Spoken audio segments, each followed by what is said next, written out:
Good morning, middle and upper school students. It is amazing to see you back on this campus. It's great to see you walking the halls, filling up the classrooms.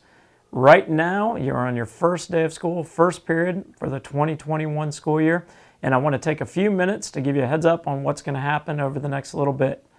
In a few moments, your mentors are going to spend some time going through all sorts of new guidelines and protocols that are going to be incredibly important for us as a school to follow this school year. However, before they get into the what and the how that we're going to be doing, I want to spend a few minutes talking with each of you about the why. In other words, why is it so critical that we all buy in from the top down to what we're doing? And the reality of the why starts with, I think, and your board, your mentors, your administration, that it's vitally important for you to physically be back on campus this year. It's socially hard to be separated for periods of time, but to consider a whole nother year of separation is not necessarily the best emotional and spiritual thing for you. So what we've been tasked with is how do we create the best environment to provide a healthy and safe place for you to interact with your peers, with your mentors, and to continue to move forward in this school year. So the way we've approached this is we've looked at CDC guidelines, World Health Organization, American Pediatric Society, DHEC, and so many other sources who have said schools need to reopen, but here's how they need to reopen. So there are several things that are going to be vitally important. The first thing is going to be very simple and basic, but it's a must. You will notice hand sanitizing stations everywhere, hand sanitizer in rooms, and so on. We must constantly, all of us, keep cleaning our hands. We have to make sure that we're doing everything possible to keep our hands clean so that we're not transmitting anything. Second thing, and this isn't necessarily something you're going to have to deal with a lot, but we're going to be doing a lot of cleaning in between classes, in between groups, high-touch surfaces, in the evenings, misters, sprayers, all sorts of cleaning devices that will provide the healthiest, cleanest room for you to come in. Okay, the third thing, and now we're going to get into the obvious ones that you're looking around right now thinking about. The third thing is face coverings.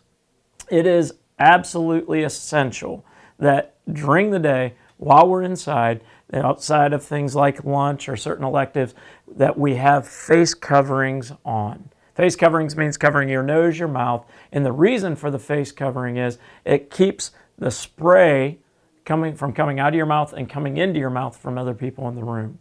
The other thing that's going to be really obvious to you right now as you look around the room is going to be spacing. We traditionally have our desks packed together. We work in small groups. We work in clumps. And now we still will be doing some of that, but we're going to do it from a spaced manner. Now, just to be clear, every room, to the best and most feasible possibility, has been set up to give approximately 3 to 6 feet between desks. And the idea on that is to keep you out of the close contact definition. Now, what close contact is, CDC defines close contact as being within 6 feet of someone for more than 15 consecutive minutes. And the combination of spreading out, washing our hands, cleaning the rooms well, and covering our faces enables us to keep you as much as possible throughout the day out of that definition of close contact with someone. So why is close contact so important? The reality is, number one, it's most important because it's the best way we can provide you a healthy, safe environment. If your face is covered and you're spread out throughout the day from your friends, it will give you the best chance of staying healthy and not having to interact with a positive test for COVID-19. However, on the other side of the coin, the reality is if someone does test positive, what happens to everyone in their classroom? What happens to everyone that rides the bus with them? What happens to everyone that's walking the halls? If we can keep everyone spaced out and their face covered, what that will keep is from every person that they've interacted with as being defined as close contact and as having to go into a 10 to 14-day quarantine. From a health side, if you are in close contact with someone, DHEC will do tracing, and whoever they define to be in that proximity will need to be quarantined themselves for 10 to 14 days, which we will absolutely do as appropriate. Having said that, if we can set up the school day to keep you spaced out so you're not within 6 feet for more than 15 minutes to as much as possible throughout the day, that will eliminate the need for you to be defined in that category, and it will keep you from having to go into quarantine and to stay off campus for multiple days at a time. As we start this school year, I want to encourage you with one final thought. The reality is, we're putting all of these safety measures in place in order to be able to open school in a healthy way for each of you. But I want to encourage each of us to think beyond ourselves.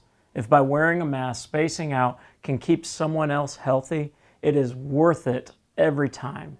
And so as we enter this school year, as your mentors are about to go through the details of all these guidelines, I'm asking that each of you buy in fully, because we want to not only open the doors, but we want to have an amazing school year that we keep moving forward in. And I'm confident that God has some amazing things in store for each one of you as we walk through this year.